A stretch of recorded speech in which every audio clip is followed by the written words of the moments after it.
여기가 통증이 옵니다. 즉 맨발 보행을 시작하고 나면 얼마 안 가서 여기 부분이 통증이 온다는 겁니다. 발바닥에 있는 이 부분, 코어라고 하죠.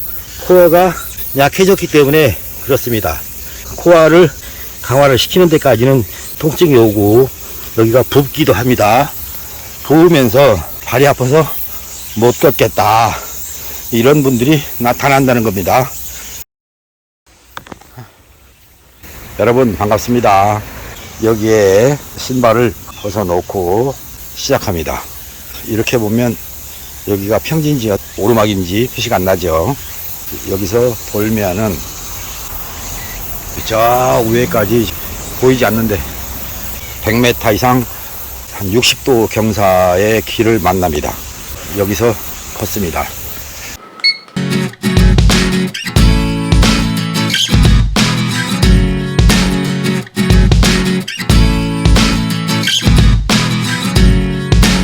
지난번에 소개해드렸던 영상 있죠.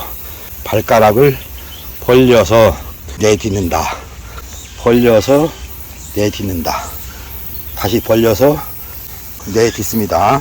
다시 한번 보시겠습니다. 네, 발가락 벌렸습니다. 딛습니다. 또다시 벌려서 딛습니다. 다시 벌려서 딛습니다. 벌린 다음에 딛습니다. 이제는 저와 같은 보행 방법을 통해서 통증이 안 오게 하는 코어의 강화를 단시간 내에 강화시키는 방법을 여러분께 소개해 드렸던 것입니다.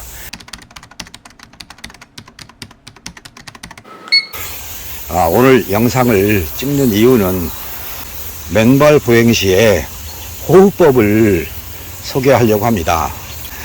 오랫동안 걸은 것은 아니지만, 즉 짧은 시간 동안 걸었지만 보다 더 효과적인 보행 방법 시도를 해봤습니다. 그 결과 보행 시에 어떤 호흡을 하면서 걷는 것이 좋은지를 체험해서 여러분께 소개하는 것입니다. 이 호흡법은 어떻게 하느냐, 일상적으로 산행을 하면 또는 보행을 하게 되면 경쟁이라도 하듯이 빨리빨리 갑니다. 맨발 보행보다는 걷는데, 산보에, 산책에 목적을 둔 경우가 되겠습니다. 그러니까 건강을 위해서 하는 산보라면, 보행이라면 호흡법과 함께 걸어주시는 것이 건강이 빨리 좋아진다, 이렇게 생각하시면 되겠습니다. 제가 하고 있는 호흡법은 어떤 방식인가, 혹시 여러분들 집에 애완견을 기르고 계신지 모르겠습니다. 산책을 나가면 개는 어떻게 숨을 쉽니까? 헥헥거립니다. 이렇게 숨을 쉽니다. 근데 사람도 빨리 걸으면 그렇게 됩니다. 이거는 폐활량을 늘리는 게 아니고 폐 속에 있는 것을 토해내는데 바쁘다, 이렇게 생각하시면 됩니다. 그러니까 자연 속에 있는 신선한 공기를 깊게 들이마시려면 호흡을 길게 빨아들여라, 그리고 천천히 뱉어라, 그 말씀을 드리려고 하는 것입니다. 여러분께 그 모습을 보여드릴 수는 없습니다. 호흡을 길게 빨아들여라, 들이마셔라, 그리고 뱉을 때는 이렇게 뱉는 것이 아니라 천천히 뱉어라. 곧 깊이 숨을 쉬는 순간에 복식 호흡까지 되죠. 장까지 폐가 누르는 현상이 온다. 걷는 도중에 숨을 쉬었더니 방귀가 나온다, 이런 경우를 경험하셨는지 모르겠습니다. 집에 있을 때는 멀쩡했는데 왜 나와서 걸었더니 방귀가 나오지? 이런 생각을 하셨다면, 아하, 평상시보다 내가 숨을 더 깊게 마셨구나, 이렇게 생각하시면 됩니다. 즉 복식 호흡을 자연스럽게 하게 된다. 길게 숨을 빨아들입니다. 그리고 천천히 뱉습니다. 그러면 가슴 뒤에 흉추, 그 부분까지 작용을 받습니다. 그래서 숨을 쉬게 되면 가슴이 뒤쪽을 향해서 제쳐집니다. 그리고 뱉어내면 또다시 앞쪽으로 숙이면서, 즉 앞뒤로 왔다 갔다 하면서 숨을 쉬게 된다. 그러니까 호흡법 또한 내 건강을 위해서 무척 중요한 방법인데, 보행을 하면서 만나는 분들을 보면 빨리빨리 걷기만 합니다. 근데 그분들한테 호흡법을 어떻게 하고 있느냐라고 물을 수는 없었습니다. 특별하게 대화를 할 수 있는 여력은 없었으니까 맨발 보행을 하는 분이든 산보를 하는 분이든 걷는데 목적을 두고 있는 것 뿐이고, 걸어서 관절 치료에 도움은 될란가 모르겠지만 내 몸속에 노폐물을 빼낸다, 뭐 이런 것과는 거리가 멀지 않을까, 그 생각을 해봅니다. 제가 전에도 산행을 할 때나 산책을 할 때는 호흡을 항상 깊게 들이마시고 천천히 뱉어내는, 즉 빨리 숨을 쉬는 것이 아니라 천천히 들이마십니다. 자동으로 펴집니다. 폐가 늘어나면서. 그리고 뱉어내면 또다시 앞쪽으로 몸이 기울면서 최대한 내 몸속에 있는 안 좋은 산소를 뱉어내게 되는 것입니다. 자, 그 방법으로 산책을 하면 나이가 들었는지 안 들었는지, 왜 그런가, 혹시 여러분들 화장독이 올랐다 이런 경우를 보셨는지 모르겠습니다. 그런 경우에 진맥을 해보면 대장 기능이 약해져 있습니다. 대장 기능을 강화시키는 운동을 하라고 합니다. 그렇게 하면 그분들은 화장독도 없어지고 얼굴 색깔도 달라집니다. 왜 그런가?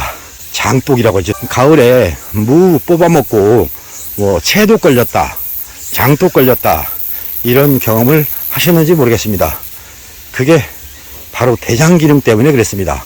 지금도 대장이 약한 분들의 경우는 피부 색깔이 거칠고 또 피부에서 뭐가 나기도 하고 또 변해버리는 그런 경우도 있는데, 제가 자세하게 설명드릴 상황은 아닌 것 같아서 단지 맨발 보행하는 분들을 위해서 살면서 보고 경험한 것들을 여러분께 소개해 드리는 것입니다. 곧 맨발 보행을 시작한 이유가 무엇이냐, 거기에 따라서 여러분한테 필요한 보행 방법을 사용하면 좋겠다, 그 말씀을 드리려고 하는 것입니다. 호흡은 길게 깊게, 그리고 뱉어낼 때는 천천히 뱉어라. 가슴이, 얼굴이, 상체가 앞으로 기울 수 있도록, 즉 누가 보면 앞으로 갔다 뒤로 갔다 하는 것처럼 보행을 하시면 더 맨발 보행의 효과를 볼 수 있다는 말씀을 소개하는 것입니다.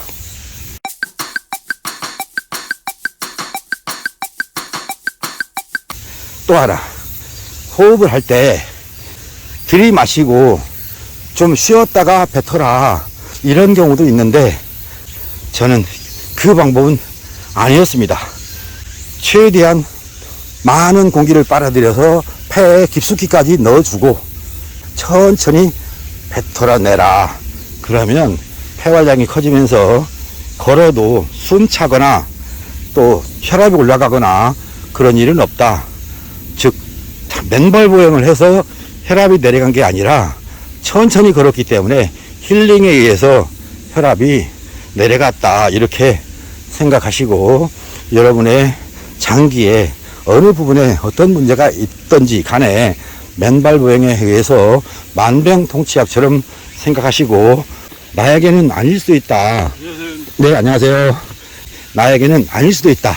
자, 이런 생각을 하시고 여러분들이 걸어주시면서 나는 어디가 좀 약한 것 같아 라고 한다면 전문의의 처방을 받아서 어떤 처치가 필요하겠지만, 분명히 맨발 보행을 통해서 걸음걸이의 방법에 따라서 얼마든지 개선될 수 있다, 이렇게 표현하고 싶습니다. 발 모양을 여러분께 보여드린다고 하는 순간에 손등이 땡땡 올라왔습니다. 여기 올라온 게 보입니까? 모기에 쏘여서 부어버렸습니다. 여름이지만 산속에서는 가을 같은 분위기를 느끼는 것 같습니다. 맨발 보행을 시작할 때만 해도 그러진 않았는데 요즘은 모기들이 벌써 공격을 해온다. 자, 그래서 모기 퇴치 약을 뿌리고 시작을 했는데 그래도 못 뿌린 손등은 공격을 하네요. 여러분들이 모기에 쏘이지 않도록 만반의 준비를 하시고 필요하시면 장갑도 끼우고 나오시면 고생을 덜 하지 않을까, 그러면서 상쾌한 산행을 하지 않을까 이렇게 생각을 해봤습니다. 여기는 또다시 다른 코스입니다. 지금 쭉 길게 오면서 소개해 드리는 동안에 방금 전에 세멘트 길을 지나왔습니다. 산중턱까지 지나가는 도로가 있어서 세멘트 길을 잠시 지나왔는데 여기서부터는 오르막 내리막 또 오르막 내리막 이런 식으로 해서 산행 가기 좋은 코스입니다. 이쪽을 보시면 나무 사이로 수원대 캠퍼스입니다. 그리고 이쪽은 칙칙하게 가려져 있는 산이고요. 이 산은 낙엽수들이 많아서 바람이 거의 없습니다. 그래서 산에 가기는 적절하지 않고 중간중간에 바람이 불어오는 곳이 있으면 좋겠는데 안 좋습니다. 그래서 물을 좀 충분히 준비해 갖고 오시면 좋겠고, 뭐 저 같은 경우는 가능하면 참으면서 보행을 하고 있습니다. 맨발 보행하는 분을 만났습니다. 안녕하세요. 예. 이렇게 맨발 보행하는 분들을 만나면 반갑습니다. 동질감이 드는 거죠. 그래서 기쁨도 있는데 그거보다는 저의 경우는 돌뿌리를 차지 않도록 조심해서 걸어야 되기 때문에 발 앞에 1m에서 1.5m 거리를 주시하면서 발을 디뎌야 할 곳을 보면서 천천히 걷고 있습니다. 발의 앞부분, 발가락 아랫부분을 강화시킬 거냐, 또 발가락 끝부분, 발바닥 부분을 강화시킬 거냐, 발 뒤꿈치 부분을 강화시킬 거냐, 거기에 따라서 보행 방법을 다르게 하면서 걷고 있습니다. 그 이유는 족부에 많은 그 지압점, 혈점,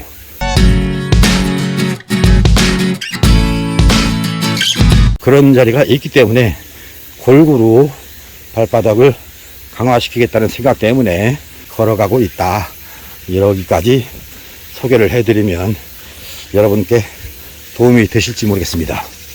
몇 년을 했네, 이런 운동보다는 단기간을 하더라도 효과가 있는 방법으로 보행을 하시면 좋겠기에 영상의 숫자를 늘려가는 것이 목적이 아니라 몇 개의 영상을 통해서라도 얼마든지 여러분께 보행의 맛을, 보행의 효과를 경험하게 해 드리겠다는 생각에서 영상을 준비했습니다.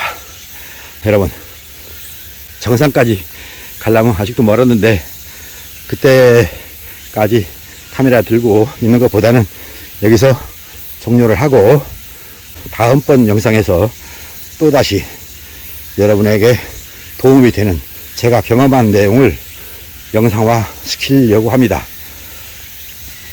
제가 여기까지, 안녕하세요. 반갑습니다. 어제 뵀던 분인데 오늘 또 뵀습니다. 그래서 반가워서 인사를 나눴습니다. 여기는 많은 분들이 없습니다. 도로가 텅 비어 있죠. 간간히 신발 신고 가시는 분들이 주고요. 맨발 쪽은 어쩌다 보이는 정도고요. TV에서 방영이 되면 한 일주일 동안은 하루에 5명에서 한 10명까지는 봅니다. 매스컴의 힘을 이용했을 때만 맨발족이 있고 또 잊혀지면 맨발 보행족은 없어지는 작심삼일, 이런 말들이 통하는 것 같습니다. 꾸준히 해보십시오. 지역에 따라서 새벽에도 낮에도 밤에도 다 가능한 곳이 있는가 하면 여기는 낮 시간대만 가능한 곳이라서 조금은 아쉽지만 잠시 사무실 문 닫아놓고 나와서 걷고 있는 중입니다. 오늘은 여기까지 하도록 하겠습니다. 시청해 주신 여러분 고맙습니다. 여러분의 건강을 위해서 맨발 보행 꾸준하게가 아니라 효과적인 운동 방법으로 여러분만의 건강을 되찾으셨으면 좋겠고, 또 건강하신 분들은 맨발 보행을 통해서 건강한 몸을 지켜갈 수 있었으면 합니다. 고맙습니다. 물러갑니다. 바이바이.